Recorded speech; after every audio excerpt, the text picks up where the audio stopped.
Hello everyone and welcome to our channel. In today's video, we will guide you to how to create a new account in Brawl Stars.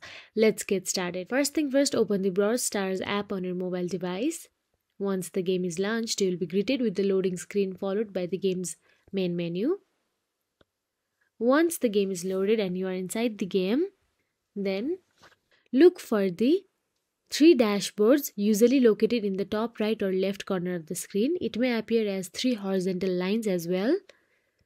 So once you tap on these, if you are already logged into an existing account, you will need to log out to create a new one. Find the logout option and log out.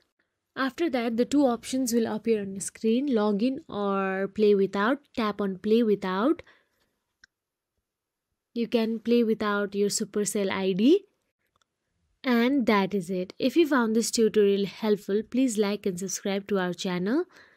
And thank you for watching.